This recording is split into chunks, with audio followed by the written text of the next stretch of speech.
नमस्कार, मी डॉक्टर उत्तम Rathod, M D physician. आज आपण उच्च रक्तदाब व त्याची कारणे व त्यावर विचार विमर्श आपण करणार आहोत. उच्च रक्तदाब हा शरीरातील रक्तवाहिन्यामध्ये तयार होणारा जे प्रेशर असते त्याला आपण हाय ब्लड प्रेशर किंवा उच्च रक्तदाब असे म्हणतो. उच्च रक्तदाबाची काही कारणे आहेत. दिवसेंदिवस जीवनमान उंचावलेले असताना सुद्धा उच्च रक्तदाबाचे प्रमाण फार वाढलेले आहे. वर्ल्ड हेल्थ ऑर्गनायझेशननी दिलेल्या रेशोप्रमाणे 3:2 असा हा रेशो आपल्या देशामध्ये आहे. उच्च रक्तदाब हा लाईफस्टाईल डिसऑर्डर असं सुद्धा म्हटलं जाते. याची काही कारणे आहेत. नंबर वन वजन वाढणे. उंचीप्रमाणे जास्त वजन वाढल्याससुद्धा ब्लड प्रेशर तयार होते. दुसरे कारण रक्तातील कोलेस्ट्रॉल, ज्याला आपण म्हणू लिपिड, वाढल्या कारणामुळे सुद्धा ब्लड प्रेशर तयार होतो. नंबर 3 स्ट्रेस, टेन्शन, एन्झायटी, अतिचिंता व खूप जास्त स्ट्रेसमध्ये जीवन जगल्यामुळे सुद्धा ब्लड प्रेशर होऊ शकतो. जेनेटिक डिसऑर्डर, काही आपल्या अनुवंशिक कारणामुळे आपल्या आई वडिलांना किंवा पूर्वजांना ब्लड प्रेशर असल्याससुद्धा ब्लड प्रेशर होऊ शकतो. वाढत्या वयामध्ये रक्तवाहिन्यातील इलॅस्टिसिटी कमी होऊन स्टिफनेस वाढल्या कारणामुळे हाय ब्लड प्रेशर होण्याचे प्रमाण असतात. व नंतर थायरॉईड डिसऑर्डर, हायपरथायरॉइडिझम या कारणामुळे सुद्धा हाय ब्लड प्रेशर होऊ शकतो. त्याचसोबत रिनल आर्टरी स्टेनोसिस, आपल्या किडनीला रक्तपुरवठा करणाऱ्या ज्या रक्तवाहिन्या असतात त्यामध्ये कुठे अडथळा निर्माण झाल्यास किडनीचे आजार तयार होऊन उच्च रक्तदाब तयार होतो.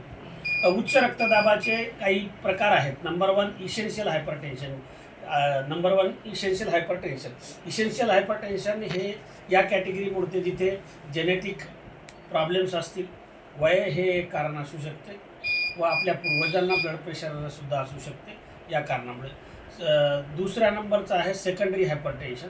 सेकंडरी हायपरटेन्शन साधारणतः स्ट्रेस, टेन्शन, एन्झायटी व उच्च रक्तदाब, हाय लिपिड प्रोफाईल या कारणामुळे होतो. व सेडेंटरी वर्क, खूप जास्त एकाच जागी सतत बसून कामं करणे, व्यायामाचा अभाव असणे असे कारणं असतात. हाय ब्लड प्रेशर त्यापैकी सुद्धा त्यांच्या 2 कॅटेगरीज केलेल्या आहे. नंबर 1 सिस्टोलिक हायपरटेन्शन, जिथे हाय ब्लड प्रेशर हा सिस्टॉलिक असतो. 2 नंबर आहे डायस्टॉलिक हायपरटेन्शन, जिथे हार्ट हा रेस्टिंग कंडिशनकडे जात असताना सुद्धा ब्लड प्रेशर वाढतो. त्याला डायस्टॉलिक हायपरटेन्शन म्हणतात. साधारणतः 120 सिस्टॉलिक आणि डायस्टॉलिक 80 असे प्रमाण असते. परंतु हायपरटेन्शनमध्ये काही प्रमाणात प्रेशर वाढला जातो. हायपरटेन्शनची लक्षणे.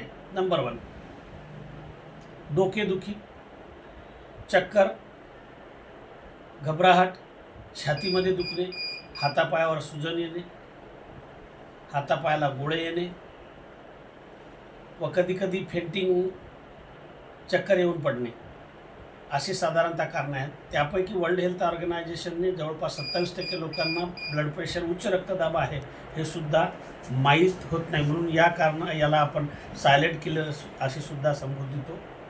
हाय ब्लड प्रेशरची काही लक्षणे आपण आता सांगितलेली आहे.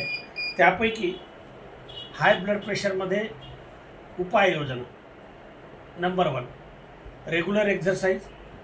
नंबर 2 लो साल्ट इंटेक, ज्यामध्ये मिठाचं प्रमाण जास्त घेतल्या कारणामुळे सुद्धा काही व्यक्तीमध्ये ब्लड प्रेशर वाढतं. नंबर 3 कोलेस्ट्रॉलचं प्रमाण.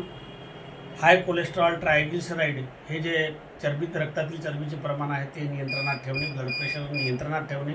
थायरॉईड डिसऑर्डर असेल तर थायरॉईड डिसऑर्डरलासुद्धा ट्रीटमेंट घेणे. किडनीचे आजार असल्यास किडनीचे आजारसुद्धा घेणे, त्यावर उपाययोजना करणे. हे सर्व उपाययोजना करून ब्लड प्रेशर नियंत्रणात ठेवणे अतिशय आवश्यक आहे. त्या कारणामुळे ब्लड प्रेशर वेळीच डिटेक्ट करून त्यावर उपाययोजना करणे महत्त्वाचे आहे. त्याचे काही कॉम्प्लिकेशनसुद्धा हाय ब्लड प्रेशरमुळे होतात. Number 1 heart failure. Number 2 coronary artery disease. हृदयातील रक्तवाहिन्या चोकअप होऊन ज्याला आपण angiography angioplasty triple vessel disease single vessel disease double vessel disease असं सुद्धा अँजिओग्राफीनंतर आपणास निदर्शनास येते. त्याचसोबत हायपरटेन्शिव्ह रेटिनोपॅथी हाय ब्लड प्रेशरचा आपल्या डोळ्यावर सुद्धा त्याचा विपरीत परिणाम होतो. त्या कारणामुळे कारणे शोधून ब्लड प्रेशर नियंत्रणात ठेवणे हे अति महत्त्वाचे आहे. ब्लड प्रेशर नियंत्रणात असल्यास व्हायटल ऑर्गन आपले जे अति महत्त्वाचे अवयव आहे ते सुरळीत काम करतात आणि हाय ब्लड प्रेशर अनकंट्रोल असेल अनकंट्रोल हायपरटेन्शन आहे आणि त्यावर आपण उपाययोजना केल्या नाही त्याची योग्य उपचार घेतले नाही तर त्यामुळे कधीकधी सेरेब्रल हिमोरेज ज्याला आपण मेंदूमध्ये रक्तस्राव म्हणतो, दुसरा इस्चेमिक स्ट्रोक, पॅरालिसिस होणे असे दुर्धर आजार एका ब्लड प्रेशरमुळे संभवतात. म्हणून ब्लड प्रेशर आपल्याला वेळीच नियंत्रणात ठेवण्यासाठी रेग्युलर एक्सरसाइज करणे, डाईट कंट्रोल करणे, लो साल्ट इंटेक जेवणामध्ये मिठाचं प्रमाण फार कमी वापरणे व खूप जास्त चिंता आणि त्याचसोबत फार जास्त एक्झर्शन करू नये. यामध्ये महत्त्वाचं आहे हरी, करी आणि वरी. ज्यांच्या जीवनामध्ये हरी, करी आणि वरी या गोष्टीचा वापर आहे तिथे हायपरटेन्शन होण्याचे चान्सेस फार वाढतात. तर वेळीच काळजी घ्या आणि स्वस्थ राहा. हा व्हिडिओ गायत्री फाउंडेशन या सामाजिक संस्थेतर्फे जनहितार्थ प्रसारित करण्यात येत आहे. धन्यवाद. बढ़ाओगे?